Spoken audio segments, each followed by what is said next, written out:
قرآن مقدس کی جو آیت کریمہ میں نے تلاوت کی ہے، اس آیت کریمہ کے اندر اللہ تبارک تعالی ارشاد فرماتے ہیں یا ایھا الذین آمنوا اتقوا اللہ، ایمان والو مجھ سے ڈرو۔ کون فرما رہے؟ اللہ تبارک تعالیٰ فرما رہے ہیں۔ اللہ تبارک تعالیٰ کا یہ فرمانا کہ میرے ایمان والے بندو، ایمان والو مجھ سے ڈرو۔ اللہ تبارک تعالیٰ کا بندوں سے یہ خطاب فرمانا مجھ سے ڈرو، یہ بہت دور کی گہری باتیں ہیں۔ یعنی اللہ تبارک تعالیٰ اپنے بندوں کو ہوشیار کرا رہا ہے، متنبی کرا رہا ہے، متوجہ دلا رہا ہے کہ میرے بندوں غفلت میں نہ پڑو، سستی میں نہ پڑو، دنیائی ماحول میں ڈوب نہ جاؤ، گناہوں میں مست نہ ہو جاؤ، مجھ سے ڈرو، اس لیے کہ تمہیں میرے پاس آنا ہے۔ فرمایا یا ایھا الذین آمنوا اتقوا اللہ، اے ایمان والو مجھ سے ڈرو، اللہ سے ڈرو۔ وَلْتَنظُرْ نَفْسٌ مَّا قَدَّمَتْ لِغَدٍ، اور تمہیں چاہیے کہ تم حساب کرو، اپنی زندگی کا حساب لگاؤ کہ تم نے آنے والے کل کے واسطے کیا تیاری کی ہے۔ تمہارے اوپر یہ کل کا دن آئے گا، قیامت کا دن آئے گا، تم قیامت کے دن اللہ کے سامنے حاضر ہوگے، تمہیں اپنی زندگی کا حساب دینا ہوگا، تم نے وہاں کے واسطے کیا تیاری کی ہے۔ ہم بیانات سنتے ہیں، نصیحتوں کو سنتے ہیں، بڑوں کے مشورے کو مانتے ہیں، بڑوں کی باتوں کو مانتے ہیں۔ اللہ تبارک تعالیٰ جو خالق اور مالک ہے، اللہ تبارک تعالیٰ خطاب فرما رہے ہیں کہ تم آنے والے کل کے واسطے کیا تیاری کی ہے۔ تم وہاں کی تیاری کرنی چاہیے، وہاں کے بارے میں تمہیں سوچنا چاہیے، وہاں کے بارے میں تمہیں خیال کرنا چاہیے، اس لیے کہ حشر کے دن، قیامت کے دن تو اپنی زندگی کا حساب دو گے، کوئی تمہارا ساتھ دینے والا نہ ہوگا۔ یہ باتیں ہمارے سامنے ہیں، قرآن کریم کی آیت ہمارے سامنے 1400 سال سے پکا کر یہ اعلان کر رہی ہے کہ ہم کیا کر رہے ہیں۔ تو ان تمام چیزوں کو ہم کیوں بھلا بیٹھے؟ آخرت کا خوف دلوں سے کیوں نکل گیا؟ پروردگار عالم کا خوف دلوں سے کیوں نکل گیا؟ کہ ہمیں اس کا احساس نہیں کہ ہمیں حاضری دینی اللہ کے سامنے، زندگی کا حساب دینا ہے۔ میرے دوستوں بزرگوں، دنیا کی طرف انسان جھک گیا ہے، تھوڑا لوٹ کر آنے کی ضرورت ہے۔ جس طرح ہر انسان اپنے فیکٹری والے کا، آفس والے کا، جاب والے کا خوف دل میں رکھتا ہے کہ اگر میں کام کو اچھے انداز سے انجام نہ دوں تو نقصان ہے، خطرہ ہے، کام میرے ہاتھ سے نکل سکتا ہے۔ اسی طرح خوف، ڈر ہم اپنے دلوں کے اندر بٹھائیں کہ اگر ہم اللہ کی حکموں کو ادا نہ کریں، اللہ کا فرما بردار بندہ نہ بنے تو ہمیں ایک دن ذلت اور رسوائی کا منہ دیکھنا ہوگا اور جہنم میں ہم پھینک دیے جائیں گے۔ اس کا خوف دلوں کے اندر رکھتے ہوئے ہم نیک اعمال کی طرف قدم بڑھائیں۔ دنیائی ماحول کو دیکھ کر انسانوں کی زندگی کا جب مطالعہ کرتے ہیں، حالات حاضرے کو ہم جب دیکھتے ہیں، موجودہ حالات جب نگاہوں کے سامنے ہم دیکھتے ہیں تو ایسا لگتا ہے کہ بالکل انسان بے پرواہ ہو گیا ہے، لاپرواہی زندگی، جو دل میں آ رہا ہے وہ کر رہا ہے۔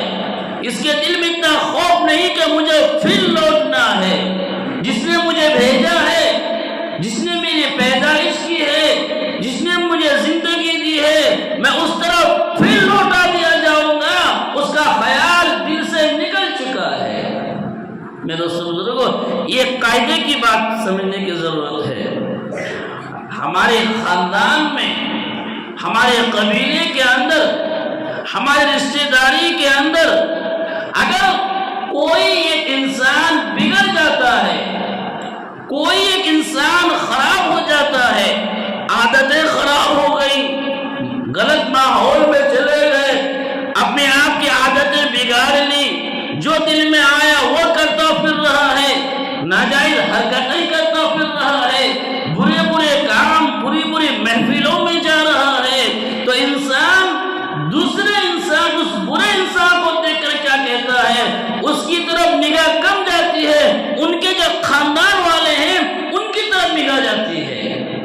قاعدے کی بات ہے، جو انسان برا بن گیا، آوارہ پھر رہا ہے، گناہوں میں ڈوبا ہوا ہے، غلط مجلسوں میں جاتا ہے، ماحول کے خلاف کام کرتا ہے، تو دوسرے انسان اس کو دیکھ کر اس کی ذہنیت انسانی فطرت کا تقاضا ہے، اس کی طرف کم، وہ کس خاندان سے ہے، کس رشتہ داری سے ہے، کون سی فیملی کے ہیں، کون سے قبیلے کے ہیں، دوسرے لوگوں کی نگاہ ادھر چلے جاتی ہے، کس کا بیٹا ہے یہ، کس کا پوترا ہے یہ، کس کا نواسا ہے یہ، نگاہ ادھر چلے جاتی ہے۔ ان کو دیکھ کر نگاہ ان کے خاندان والوں کی طرف، ان کے رشتہ داروں کی طرف، ان کی فیملی کی طرف اس لیے چلے جاتی ہے کہ ان لوگوں نے ان کو یوں ہی چھوڑ دیا۔ ان کے فیملی میں تو بڑے آدمیاں ہیں، بڑے بڑے ذمہ داران ہیں، دانشور لوگ ہیں، سمجھدار لوگ ہیں، کیا ان لوگوں نے ان کو یوں ہی چھوڑ دیا؟ کیا ان لوگوں نے ان کی تربیت نہیں کی؟ کیا وہ لوگ ان کی اس حالتوں کو نہیں دیکھتے؟ کیا وہ لوگ ان کو پکڑ نہیں سکتے؟ کیا وہ لوگ ان کو عقل دے نہیں سکتے؟ تمام طرح کے سوالات ذہن کے اندر آ جاتی ہے۔ اس کی بگڑی ہوئی حالات کو دیکھ کر انسانی فطرت کا تقاضا ہے، ان کے بڑوں کی طرف ذہن چلے جاتی ہے، یہ لوگوں نے ان کی تربیت نہیں کی، یوں ہی چھوڑ دیا۔ یعنی یہ ہونا چاہیے تھا، ان کے جو بڑے ذمہ داران ہیں ان کو نہیں چھوڑنا تھا، ان کو پکڑنا تھا، ان کو عقل دینا تھا، ان کی تربیت کرنی تھی، ان کو سمجھانا تھا، صحیح راستے پر لگانا تھا، ان کی ذمہ داری ہے۔ ان لوگوں نے یوں ہی چھوڑ دیا، تو کتنے بیکار لوگ ہوں گے، ان کے بڑے بیکار لوگ ہیں، ان کے رشتہ دار بیکار لوگ ہیں، یہ کیسے ہیں؟ ان سے زیادہ خراب ان کے خاندان کے بڑے لوگ ہیں، جبھی تو یہ بگڑ گیا، جبھی تو ان کو یوں ہی چھوڑ دیا۔ میرے دوستو بزرگوں، یہ انسانی ذہنیت ہے، انسانی فطرت کا تقاضا ہے۔ غور کریں کہ ہم سب کا خالق اور مالک اللہ ہے، ہم سب کا خالق اور مالک اللہ ہے۔ جب خاندان کا ایک انسان بگڑ جانے کی وجہ سے دوسرے انسانوں کی فطرتی تقاضا ان کو سنبھالنا تھا، ان کو پکڑنا تھا، ان کو نہیں پکڑ رہے یہ لوگ، ایک فطرتی تقاضا ہے۔ سوچئے ذرا ٹھنڈے دل سے، اللہ تبارک تعالیٰ نے جو ہمیں پیدا کیا تو کیا ہمیں یوں ہی چھوڑ دیا؟ کیا پیدا کر کے یوں ہی چھوڑ دیا؟ کیا ہماری پکڑ نہیں ہوگی؟ کیا ہماری گرفتاری نہیں ہوگی؟ اللہ تبارک تعالیٰ نے فرمایا اَفَحَسِبْتُمْ أَنَّمَا خَلَقْنَاكُمْ عَبَثًا، کیا تم نے یوں ہی سوچ لیا؟ کیا تم نے ایسے ہی سوچ لیا ہے کہ میں نے تم کو یوں ہی پیدا کر دیا، تم کو میں نے ایسے ہی پیدا کر دیا اور بیکار چھوڑ دیا؟ وَأَنَّكُمْ إِلَيْنَا لَا تُرْجَعُونَ، کیا تم نے یہ نہیں سوچا، کیا تم نے یہ خیال نہیں کیا کہ تم پھر میری طرف لوٹائے جاؤ گے؟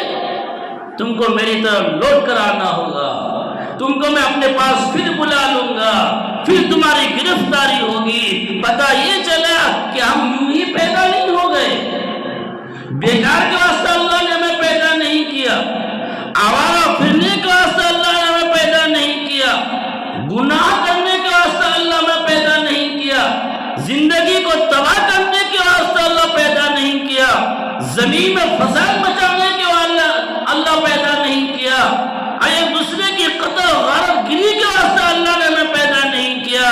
ہمیں پیدا کیا گیا ہے ایک مقصد کے تحت، مقصد کے تحت پیدا کیا گیا ہے، ہم ایک مقصد کے واسطے دنیا کے اندر آئے ہیں۔ ہم دنیا میں آنے کا مقصد اللہ رب العزت کو راضی اور خوش کرنا ہے، پھر اس دنیاوی زندگی کو ختم کرنے کے بعد پھر ہم اللہ کی طرف لوٹ کر چلے جائیں گے۔